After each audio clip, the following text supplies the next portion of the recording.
여러분들에게 한 가지 질문을 하겠습니다. 투자자는 가장 먼저 어떤 점을 중요하게 생각할까요? 저는 과감하게 얼마나 돈을 벌 수 있느냐라고 답할 겁니다.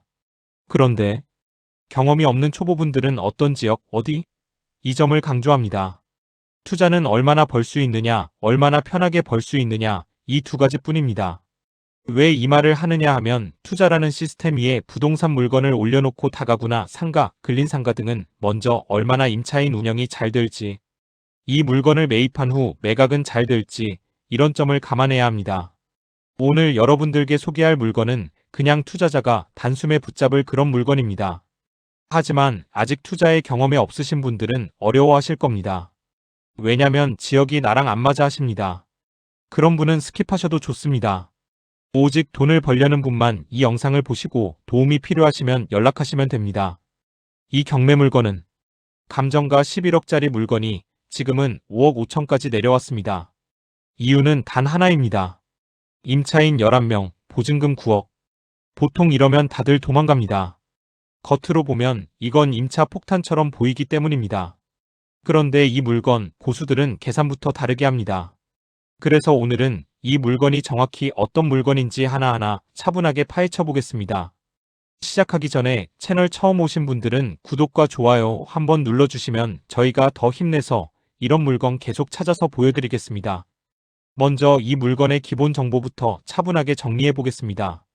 이 사건은 창원지방법원에서 진행 중인 2024타경 102,994 사건으로 소재지는 경상남도 김해시 대성동 484-25번지에 위치한 다가구 주택입니다. 토지와 건물이 함께 일괄 매각으로 진행되는 물건이고 감정가는 11억 2,616만 6천 원으로 책정되었습니다.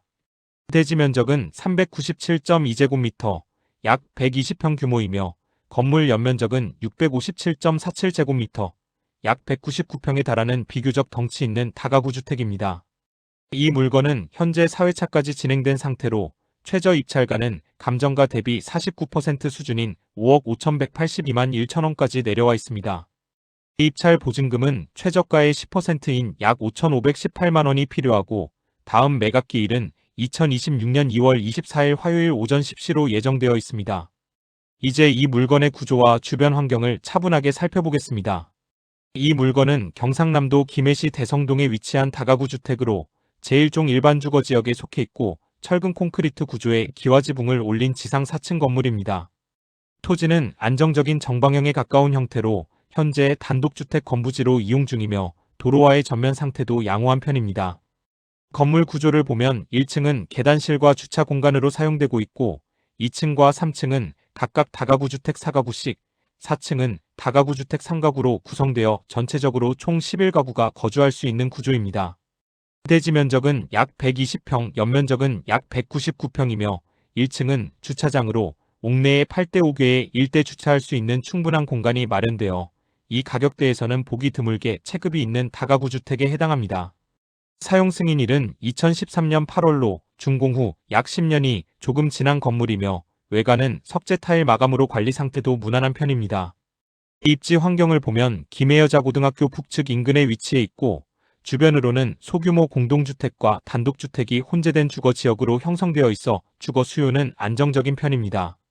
차량 접근성 역시 무난해서 인근 도로를 통해 차량 진출입이 가능하고 가장 가까운 전철역은 부산 김해경전철 박물관역으로 지도상 직선거리 기준 약 1.4km 내외에 위치해 있어 도보로 약 20분 소요되는 충분히 접근 가능한 거리입니다.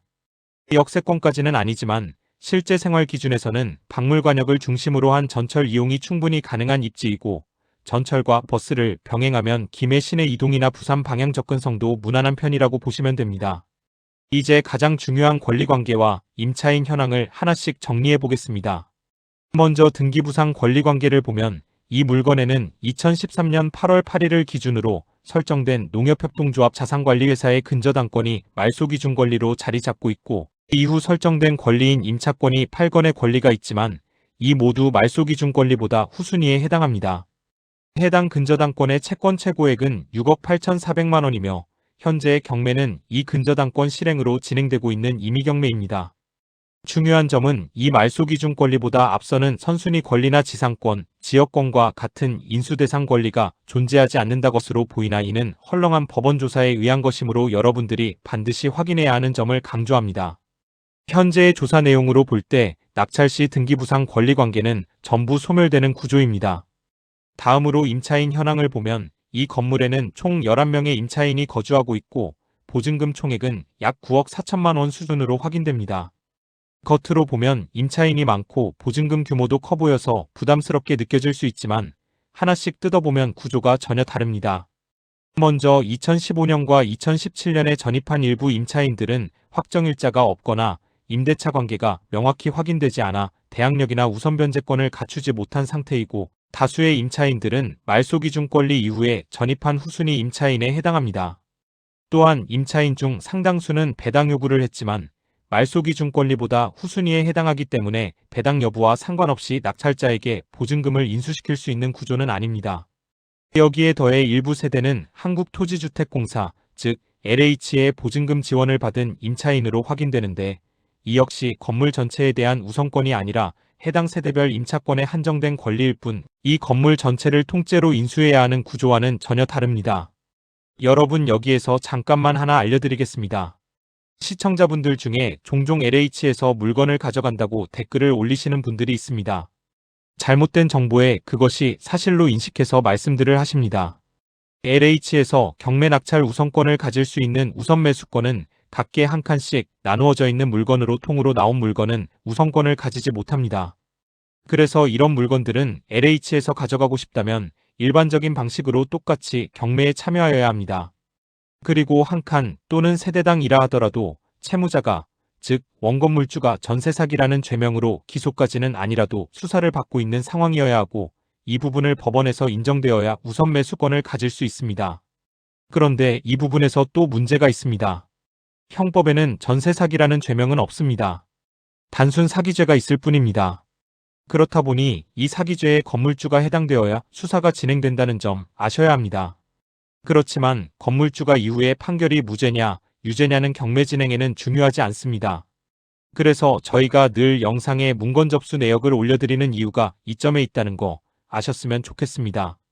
이 점을 충분히 아시고 이제부터 잘못된 정보를 마치 사실인 것처럼 알리지 않았으면 좋겠습니다. 그리고 좀 애매하게 아시는 거, 궁금한 것은 질문으로 올려주시면 답변 성실히 해드리겠습니다. 정리하면 이 물건은 임차인 숫자만 보면 임차 폭탄처럼 보이지만 실제 권리 구조를 따져보면 낙찰자가 인수해야 할 선순위 임차보증금은 존재하지 않는다는 결론입니다. 결국 이 물건은 숫자에 겁먹고 도망가는 사람이 많은 대신 권리관계를 정확히 이해하는 사람에게는 계산이 가능한 물건이라고 보시면 됩니다. 이제 이 물건의 금융 흐름을 최저 입찰가 기준으로 아주 현실적으로 계산해 보겠습니다. 이 물건의 최저 입찰가는 5억 5,182만 1천원이고 이를 1주택자가 낙찰받는 상황을 가정하겠습니다. 대출은 보수적으로 70%를 적용하면 총 대출 가능 금액은 약 3억 8,627만 원 수준이지만 이 물건은 다가구 주택으로 총 11가구가 거주하고 있기 때문에 가구당 방빼기 비용 1천만 원씩 총 1억 1천만 원을 대출금에서 제외하고 계산해야 합니다. 따라서 실제로 실행 가능한 대출금은 약 2억 7,627만 원 수준으로 줄어들게 됩니다. 그러면 나머지 자금은 전부 자기 자금으로 충당해야 하는 구조가 되는데 먼저 낙찰가의 30%에 해당하는 약 1억 6,554만 원에 방빼기 비용 1억 1천만 원을 더하면 기본 자기 자금은 약 2억 7,554만 원이 필요합니다. 여기에 취득세를 1주택자 기준으로 약 1.1% 적용하면 약 607만 원이 추가로 발생하고 법무사 비용 100만 원, 기타 비용 50만 원까지 합산하면 총 자기 자금은 약 2억 8,311만 원 수준으로 정리됩니다. 즉 이 물건은 겉으로 보기에는 5억 5천짜리 물건이지만 실제로는 대출 구조와 방빼기 비용을 반영했을 때 자기 자금 약 2억 8천만 원을 투입해야 매입이 가능한 구조라는 점을 분명히 인지하고 접근해야 하는 물건입니다. 은행 대출과 본인 투자금을 모두 합하면 5억 5,938만 원입니다. 이 금액이 이 물건을 자신의 명의로 만드는데 소요되는 총 투자액 수입니다. 이 금액이 나중에 매각 시 세금 계산을 하는 기본이 됩니다. 물론 낙찰 금액에 따라서 달라지지만 지금은 최저 입찰 금액으로 낙찰받은 것으로 가정해서 계산한 것입니다. 이제 이 물건의 연간 이자 흐름을 계산해 보겠습니다. 먼저 은행에서 대출받은 금액은 약 2억 7,627만 원이고 여기에 연이자율 4%를 적용하면 연간 은자이자는 약 1,105만 원이 발생합니다. 다음으로 이 물건에 투입되는 자기 자금은 약 2억 8,311만 원으로 이 자금에 대해서도 동일하게 연 4%의 기회비용 이자를 적용하면 연간 약 1,132만 원의 비용이 발생합니다. 이 두 가지를 합산하면 이 물건을 보유하는 동안 발생하는 연간 총 이자 부담은 약 2,237만 원 수준으로 정리됩니다. 이를 월 단위로 환산하면 은행 이자는 약 92만 원, 자기 자금의 기회비용 이자는 약 94만 원으로 매달 약 186만 원 정도의 이자 부담을 안고 운영해야 하는 구조라고 보시면 됩니다.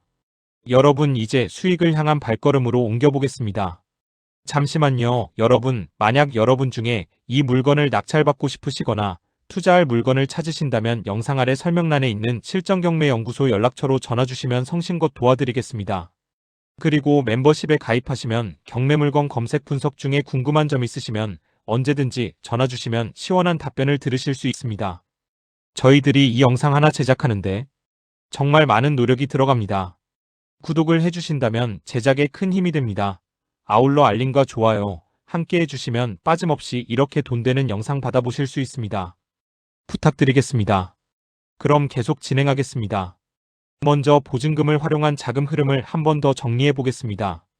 이 건물의 보증금 총액은 약 9억 4천만 원이고 이 중에서 가장 먼저 은행 대출금 2억 7,627만 원을 전액 상환합니다. 그러면 보증금에서 약 6억 6,373만 원이 남게 되고 이 금액으로 다시 자기 투자금 2억 8,311만 원을 회수하면 최종적으로 손에 남는 현금은 약 3억 8,062만 원입니다. 이 남은 현금을 신협이나 새마을금고에 연 4%로 예치하면 연간 약 1,522만 원, 월 기준으로는 약 127만 원의 이자 수익이 발생합니다. 여기에 기존 월세 수입 약 108만 원을 더하면 이 물건은 보증금 정리 이후에도 매달 약 235만 원 수준의 현금 흐름을 만들어주는 구조라는 점을 확인할 수 있습니다. 경매 낙찰 한번 받고 난 후 모든 투자금을 회수하고도 자신의 계좌에 현금 약 3억 8,062만 원이 꽂혀 있고 매달 이 235만 원이 가만히 있어도 순수하게 한 달에 자신의 계좌에 꼬박꼬박 들어오는 현금입니다. 이것이 바로 경매의 묘미라는 겁니다. 이제 이 물건의 최종 출구 전략, 즉 3년 보유 후 매각 시나리오를 차분하게 정리해 보겠습니다.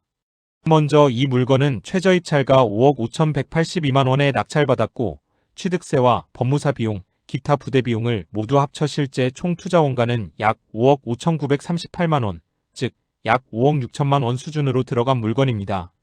이 금액에는 낙찰가뿐 아니라 취득세, 법무사 비용, 기타 비용까지 모두 포함된 실제 내 주머니에서 빠져나간 진짜 원가가 반영되어 있습니다. 이 상태에서 이 물건을 3년간 보유한 뒤 감정금액인 11억 2,616만 원에 매각한다고 가정하겠습니다. 이제 매각 시 발생하는 양도 차익과 세금을 하나씩 계산해 보겠습니다. 양도 가액은 감정가 기준 11억 2,616만 원이고 취득가액은 실제 총 투자 원가인 5억 5,938만 원입니다. 따라서 양도 차익은 약 5억 6,678만 원이 발생합니다. 이 물건은 3년 보유 후 매각이므로 장기 보유 특별공제 연 2%, 총 6%를 적용합니다. 이에 따라 장기 보유 특별공제 금액은 약 3,400만 원 수준이 공제되고 공제 후 양도소득 금액은 약 5억 3,277만 원으로 줄어듭니다. 여기에서 개인 양도소득 기본공제 250만 원을 한 번 더 차감하면 최종 과세표준은 약 5억 3,027만 원이 됩니다. 이 금액은 5억 초과 구간에 해당하므로 양도소득세율 42%, 누진공제 3,540만 원을 적용합니다. 그 결과 산출된 양도소득세는 약 1억 8,731만 원 여기에 지방소득세 10%가 추가되어 약 1,873만 원이 더 붙습니다. 즉 양도소득세와 지방소득세를 모두 합한 총 세금은 약 2억 604만 원 수준입니다. 이제 이 세금을 모두 납부하고 나면 매각으로 손에 남는 세후 순매각 수익은 약 3억 6,073만 원입니다. 여기서 중요한 점은 이 3억 6천만 원은 순수한 매각 수익이라는 점입니다. 이미 이 물건은 보증금 재구성을 통해 은행 대출과 자기 투자금이 전부 회수된 상태였기 때문에 이 매각 수익은 추가로 벌어들이는 완전한 플러스 수익에 해당합니다. 정리하면 이 물건은 낙찰 후 보증금 구조를 활용해 투자 원금을 모두 회수하고 3년 동안 매달 약 235만 원의 안정적인 현금 흐름을 만들면서 마지막 매각 시점에서는 세금을 모두 내고도 약 3억 6천만 원의 순수한 시세 차익을 한 번 더 가져가는 구조입니다.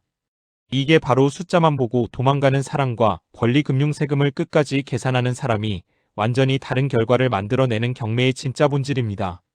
이제 이 물건을 법인이 최저입찰가로 낙찰받아 즉시 감정가에 매각하는 시나리오를 차분하게 정리해 보겠습니다. 먼저 매입 단계입니다. 법인이 이 물건을 낙찰가 5억 5,182만 원에 낙찰받았다고 가정합니다. 법인은 주택 취득 시 중과 취득세가 적용되기 때문에 취득세 합계는 세율 약 12.4%를 기준으로 6,842만 5,680원이 발생합니다.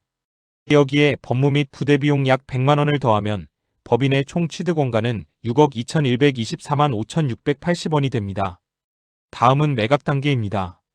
법인은 이 물건을 보유하지 않고 즉시 매각하며 매각가액은 감정가 100% 기준으로 11억 2,616만 원으로 가정합니다. 그러면 매각가액 11억 2,616만 원에서 총 취득원가 6억 2,124만 5,680원을 제외한 금액이 양도차익이 되고 양도차익은 5억 491만 4,320원으로 정리됩니다. 이제 세금 단계가 핵심입니다. 법인이 주택을 팔 때는 두 가지 축으로 세금이 붙습니다. 첫 번째는 주택양도 추가과세로 법인이 주택을 매각해 이익이 발생하면 그 이익에서 20%를 먼저 부담하는 구조이기 때문에 양도차익 5억 491만 4,320원을 기준으로 주택양도 추가세는 1억 982만 2,864원이 발생합니다. 두 번째는 일반 법인세로 전체 차익에서 추가과세로 낸 세금과 필요경비 등을 비용 처리한 뒤 남는 과세 표준을 기준으로 계산되며 기본 세율 9% 구간을 적용했을 때 일반 법인세는 4,544만 2,288원으로 정리됩니다. 마지막으로 지방소득세가 붙는데 지방소득세는 위에서 계산된 세금들의 10% 수준으로 반영되어 1,464만 2,515원으로 정리됩니다. 따라서 법인이 즉시 매각할 때 부담하는 총 세금은 주택양도 추가세 1억 982만 2,864원과 일반 법인세 4,544만 2,288원과 지방소득세 1,464만 2,515원을 합한 1억 6,106만 7,667원입니다. 이제 최종 수익을 정리해 보겠습니다. 양도차익은 5억 491만 4,320원이고 총 납부 세금은 1억 6,106만 7,667원이므로 세금을 모두 납부한 뒤 법인 통장에 남는 세후 최종 순수익은 3억 4,384만 6,653원입니다. 결론을 딱 한 줄로 찍으면 이렇습니다. 법인은 취득세가 높고 주택양도 추가과세 20%까지 붙기 때문에 개인처럼 길게 들고 가는 전략이 아니라 즉시 매각으로 회전율을 뽑는 전략이 가장 합리적이고 그럼에도 불구하고 이 물건은 세금까지 다 내고도 3억 4,384만 6,653원이 남는 계산이 끝까지 되는 회전형 물건입니다. 이제 마지막으로 정리 말씀드리겠습니다. 여러분, 이런 물건은 솔직히 말씀드리면 일반인들끼리 경쟁하는 구조가 아닙니다. 이미 시장에서는 일반인에게 의뢰받은 전문가와 또 다른 전문가들 사이의 경쟁이라고 보셔도 무방합니다. 그래서 이런 물건일수록 혼자서 감으로 접근하기보다는 구조를 정확히 이해하고 계산을 끝까지 해본 사람과 함께 가는 것이 훨씬 안전합니다. 만약 이 물건처럼 구조는 좋은데 혼자 판단하기에는 부담스러운 물건, 입찰은 하고 싶은데 계산이 맞는지 확신이 서지 않는 물건이 있으시다면 영상 설명란에 있는 연락처로 편하게 문의 주셔도 됩니다. 이 채널은 계산이 되는 물건만, 논리적으로 설명이 가능한 물건만 다룹니다. 또한 멤버십에 가입하시면 일반 영상에서는 다루기 어려운 권리 구조, 금융 흐름, 세금 계산 같은 핵심 내용들을 조금 더 깊이 있게 확인하실 수 있습니다. 이 영상이 도움이 되셨다면 구독과 좋아요 한번 눌러주시고 이런 분석이 필요하신 분들께 영상도 한 번만 공유해 주시면 채널 운영에 큰 힘이 됩니다. 앞으로도 겉으로만 좋아 보이는 물건이 아니라 끝까지 계산해도 남는 물건, 실제로 가져갈 수 있는 구조의 물건만 차분하게 계속 분석해 드리겠습니다. 오늘 영상은 여기까지 하겠습니다. 시청해주셔서 감사합니다.